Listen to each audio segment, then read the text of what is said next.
Hello friends. इस video में मैंने आदत, हैबिट या पुनरावृत्ति, रेपिटिशन या चिरंतन सत्य जो इटर्नल ट्रूथ है, यूनिवर्सल ट्रूथ है, उसके बारे में मैंने चर्चा किया है। और इसके माध्यम से जो हम डे टू डे लाइफ में अपने वाक्यों को बोलते हैं, उन वाक्यों को इंग्लिश वाक्यों में हम कैसे बोलेंगे, इसके बारे में भी चर्चा किया है।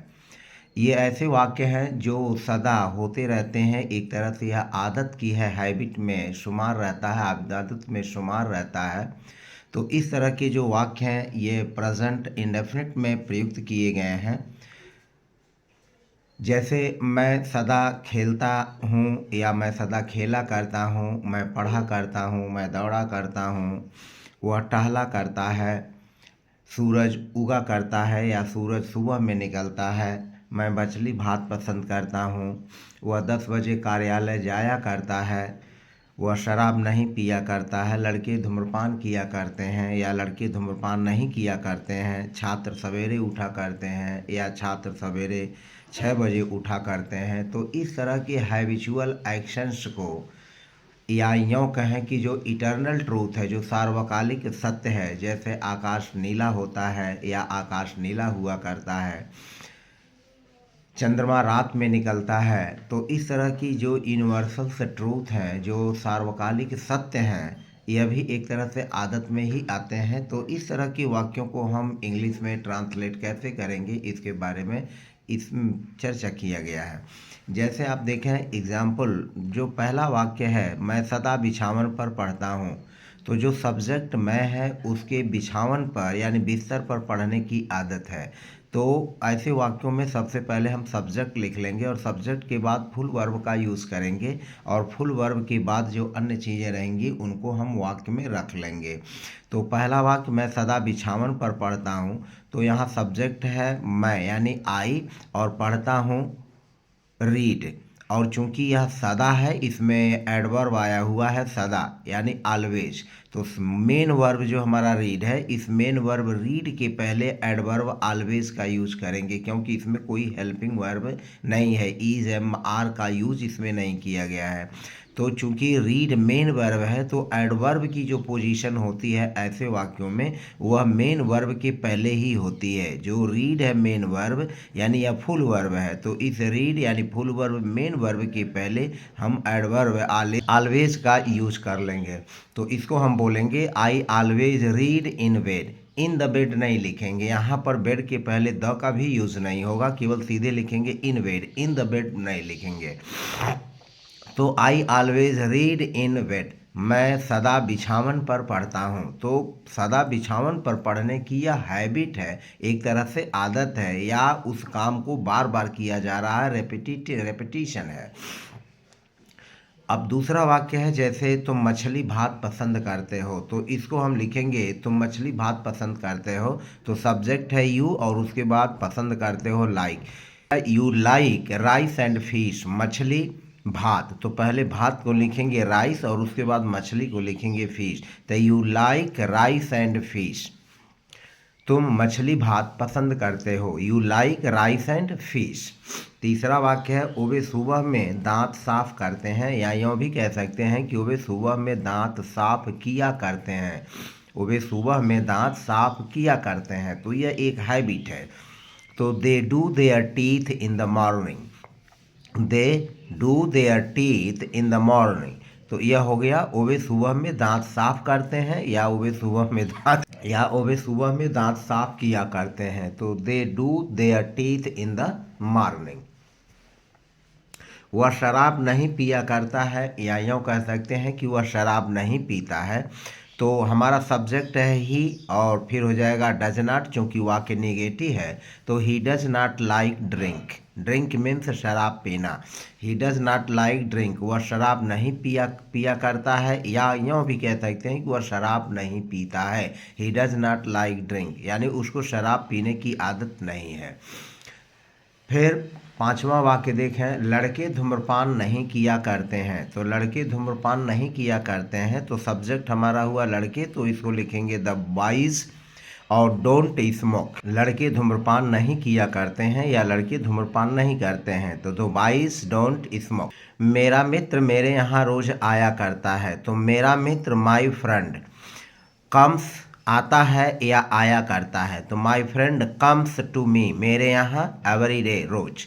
माई friend comes to me every day, my friend comes to me every day.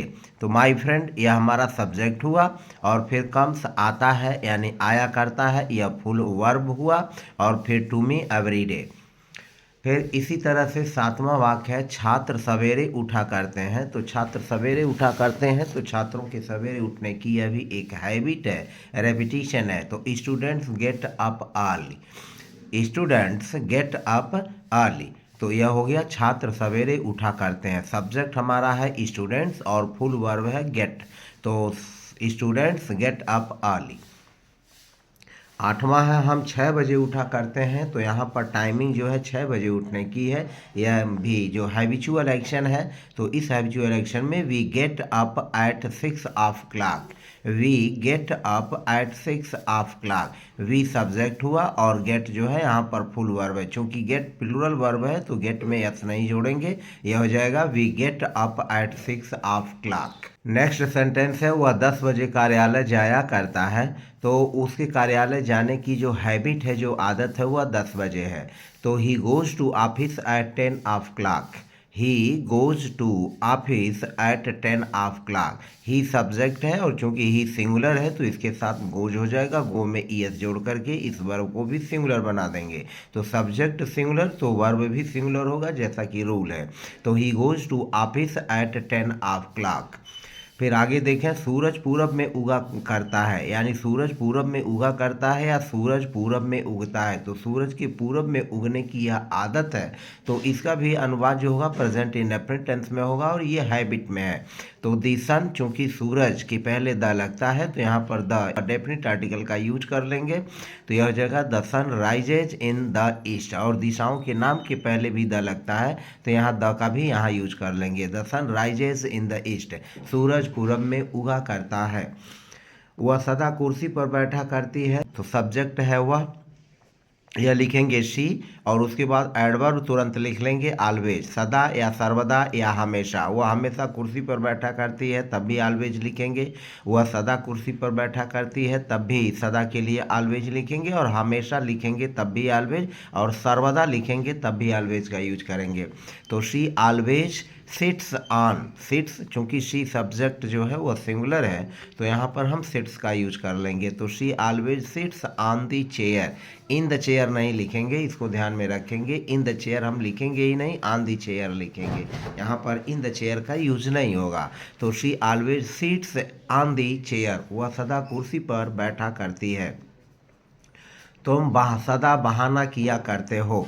तो सब्जेक्ट हमारा है यू, और यू चूंकि प्लूरल तो यहाँ पर मेक का यूज करेंगे फुल वर्ब, और मेक के पहले जो एडवर्ब है ऑलवेज का यूज कर लेंगे। तो यू ऑलवेज मेक एक्सक्यूजेस, तुम सदा बहाना किया करते हो या तुम सदा बहाना बनाया करते हो।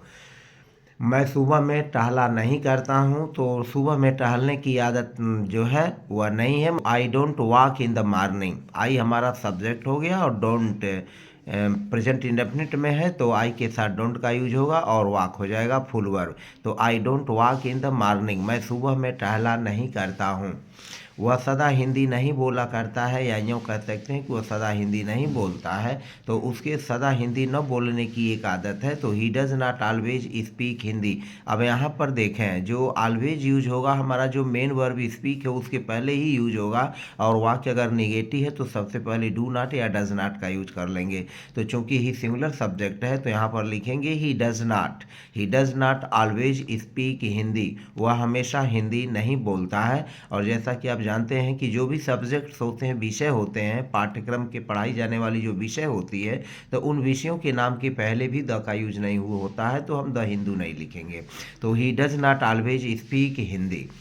अब यहाँ पर देखें, एक हमने एक ध्यानाकर्षण लिया है कि क्या चीज़ें हैं। जैसे इस तरह के वाक्यों में जो एडवर्ब्स प्रयोग किए जाते हैं, वो एडवर्ब सामान्य तौर पर यह आते हैं: ऑलवेज हमेशा, ऑफन प्रायः, कभी कभी, कभी नहीं, ऑकेजनली कभी कभी, यूजुअली कभी कभी, रेगुलरली नियमित रूप से, रेयरली कभी कभी, हार्डली कभी कभी, जनरली आमतौर पर, सामान्य तौर पर कभी कभी, समटाइम्स कभी कभी, और नॉर्मली सामान्यतया। तो इस तरह से ये जितने एडवर्ब्स हैं, ये एडवर्ब्स इस तरह के हैबिचुअल एक्शन में प्रयोग किए जाते हैं। तो इन एडवर्ब्स को फुल वर्ब यानी मेन जो हमारा वर्ब होता है, उस मेन वर्ब के पहले ही यूज होता है। हाँ, अगर वाक्य में इज एम आर का यूज हुआ है, तो जैसे ही इज ऑलवेज, तो उसमें तब जो इज एम आर के बाद जो है, तब इन एडवर्ब्स को यूज करेंगे। और अगर केवल फुल वर्ब्स आया हुआ है, तो फुल वर्ब्स के पहले ही इनको प्रयोग कर लेंगे। तो फिलहाल इस वीडियो में जो हमने बताया आपको, इस तरह के सेंटेंसेस जो हैबिचुअल एक्शन के हैं, इनको हम कैसे इंग्लिश में बोलेंगे, इसके बारे में हमने चर्चा किया। और हमारे आने आने वाली अन्य कुछ वीडियोज और भी हैबिचुअल एक्शंस पर ही होंगे, तो उनको देखते रहिएगा। तो फिलहाल मिलते हैं नेक्स्ट वीडियो में। वीडियो थोड़ी 11-12 मिनट की ज़रूर हुई, लेकिन फिर भी मैंने यूज़फुल जानकारी दी है, और मुझे पूरा उम्मीद है कि आपको इस तरह के हैबिचुअल एक्शन को बनाने में अब कोई दिक्कत नहीं होगी। और हाँ, चलते चलते यदि आप मेरे चैनल पर नए हैं, तो प्लीज़ चैनल को सब्सक्राइब करना न भूलें।